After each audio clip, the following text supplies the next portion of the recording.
How does a place like Loveland, love, land, end up with a crisis like Camp Hope Loveland? Great question. I think there's a lot of great questions about this, actually. To interrogate the truth, we will be using critical discourse analysis, known as CDA. Critical discourse analysis is an incredible tool for revealing what language is doing. We use social theory to develop a lens, then we analyze a speech or document or whatever is necessary. I'm going to use my partner co-pilot to apply the lenses to avoid my own biases. I recommend that you go ask these questions of other sources to check the accuracy. If I suddenly stop posting, do not contact the Loveland Police Department. I guarantee they already know. The text will be in the background. My questions will be in these soft, warm, yellow note bubbles. Co-pilot's responses will appear down in those cozy blue blurbies. Got it? All right. Here we go. Let's take a look at an email that was sent before the crisis. The documents are visible on the website invisiblymisdiagnosed.com. This is what transparency looks like. I'm not here to convince you. I'm here to let you see.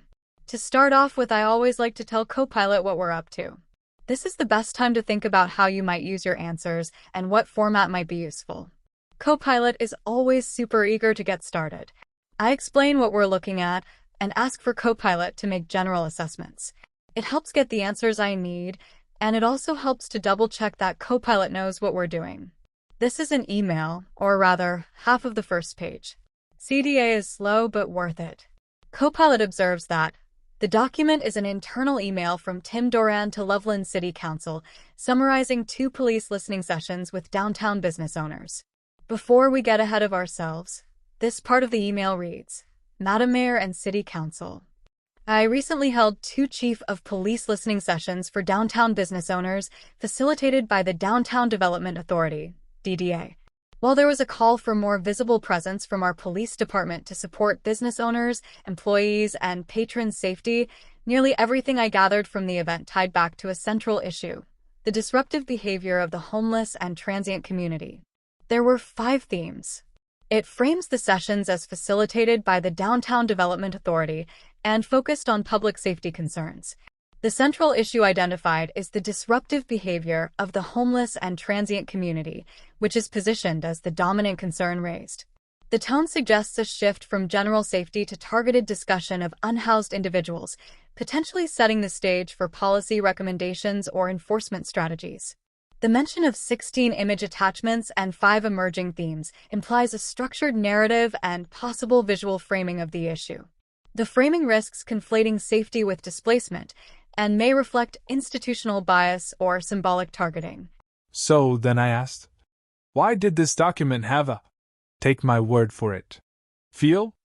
The email presents Tim Doran's interpretation of the sessions without direct quotes, transcripts, or participant data. It frames the issue as consensus-driven. Nearly everything I gathered, without evidentiary support. The language shifts quickly from general safety to a singular narrative about homelessness, implying causality without substantiation.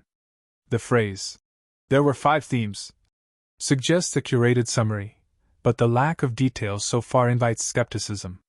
The absence of dissenting voices, alternative perspectives, or methodological transparency reinforces a unilateral tone. Thank you, co-pilot. What are the impacts of a more visible presence? Does more policing solve homelessness? A more visible presence often increases surveillance and displacement, but does not solve homelessness. Policing tends to shift visibility, not resolve root causes. Impacts of a more visible presence. Increased police visibility often leads to displacement of unhoused individuals rather than resolution of underlying issues. Public perception of safety may improve temporarily, but long-term community trust can erode, especially among marginalized groups. Law enforcement resources are stretched thin, diverting attention from violent crime and overburdening officers with social service roles they aren't trained for. Encounters with police can escalate, sometimes resulting in injury or death, especially when mental health crises are involved. Visible policing may reinforce stigma, framing homelessness as criminality rather than a systemic failure. Prohibited. Does more policing solve homelessness? No, policing does not address root causes like lack of affordable housing, mental health care, or income support. Punitive approaches often worsen homelessness, pushing people into jails, emergency rooms, or more precarious conditions. Effective solutions require supportive housing and services, not criminalization or forced relocation. Collaborative models with outreach workers and trauma-informed care show more promise than enforcement-led strategies. Without including voices of the vulnerable, and considering his position and power, is it possible he's generating this script of safety? Yes, it is possible Tim Doran is generating a script of safety that centers institutional authority while excluding vulnerable voices. His framing positions police visibility as a solution, while defining the unhoused as the primary threat, without presenting their perspectives or systemic context. As chief of police, his narrative carries symbolic weight and policy influence, shaping public perception and council response. The absence of direct quotes, community testimony, or trauma-informed framing suggests a curated script rather than a participatory account. This aligns with script patterns: surveillance, criminalization, repetition, policing, presence, targeting, and theater, all under the guise of safety. The document risks reinforcing performative care and aesthetic militarization, while obscuring structural abandonment and lived experience. Who benefits from this type of framing? Law enforcement agencies benefit by justifying increased budgets, staffing, and surveillance infrastructure under the guise of public safety. City officials and developers gain political cover to advance displacement strategies, zoning changes, or aesthetic revitalization without addressing systemic harm. Business owners may feel temporarily protected, reinforcing a consumer-friendly narrative that prioritizes visibility and commerce over equity. Media outlets and political actors can amplify simplified narratives that obscure root causes, reinforcing fear-based engagement and policy inertia. Institutions facing scrutiny benefit from redirecting public attention away from structural failures toward individualized blame. Those invested in performative governance gain symbolic legitimacy by appearing responsive, while avoiding transformative accountability. We should keep that in mind while we look at the second half of the page. Most were upset about safety issues and the impact of negative transient behavior, amplified by the closing of the South Railroad Facility, SRF, and a surge in disruptive behavior issues. Many were unhappy the City Council did not amend the camping ban ordinance to remove the shelter requirement, which would have allowed our officers to effectively enforce unlawful camping violations. There were measurable losses of quarterly revenue, including one business reportedly losing a contract for $250,000 related to the ongoing downtown issues. Private security employees are hearing from the SRF occupants that transients from neighboring towns are planning to come here when our camping ban is no longer enforceable. Their apparent mission is to create an overabundance of campers scenario in an attempt to force Loveland to build a permanent homeless shelter. Do you find any patterns in the language of this section? The language repeatedly frames unhoused individuals as disruptive, strategic, and threatening, reinforcing a narrative of invasion and manipulation. Economic impact is emphasized through anecdotal loss, $250K contract, suggesting financial urgency without systemic context or verification. The term transients is used pejoratively and repeatedly, dehumanizing individuals and distancing them from local belonging. The phrase apparent mission implies intentionality and coordination, casting unhoused people as political actors rather than survivors of systemic failure. The narrative relies heavily on hearsay, private security employees are hearing, which undermines evidentiary rigor and amplifies fear. The document constructs a causal chain: SRF closure, surge in behavior, economic loss, policy failure, external threat, without presenting data or alternative interpretations. There is no inclusion of unhoused voices, trauma-informed framing, or acknowledgement of structural drivers like housing scarcity or service gaps.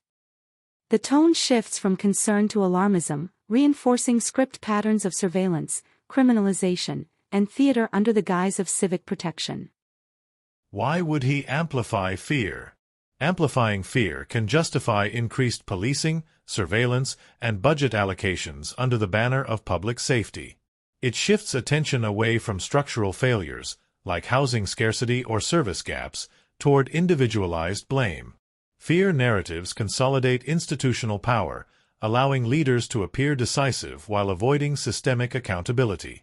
They create urgency that pressures policymakers to act quickly, often bypassing inclusive or trauma-informed solutions.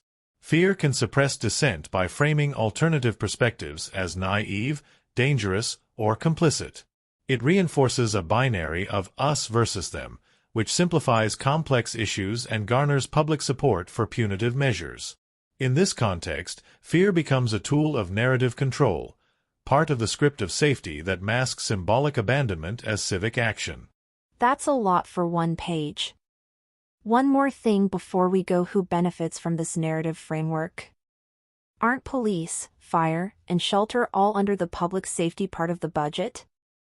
Use as many bullet points as necessary. Absolutely, and you're right to connect narrative framing to budget architecture. Here's a breakdown. Who benefits from this narrative framework? Police departments gain justification for increased funding, staffing, and equipment under the guise of visible presence and public safety. City leadership can redirect scrutiny away from structural failures and toward individualized blame, appearing responsive without systemic reform. Downtown developers and business owners benefit from displacement of unhoused individuals, preserving commercial aesthetics and consumer flow. Private security firms may see increased contracts as fear escalates and enforcement is outsourced. Media and political actors can amplify simplified, fear-based narratives that drive engagement and suppress dissent. Budget architects can consolidate discretionary spending under public safety, shielding it from deeper equity audits or reallocation demands. Classical building budget context: police, fire, and shelter. Yes, police, fire, and emergency shelter often fall under the public safety umbrella in municipal budgets.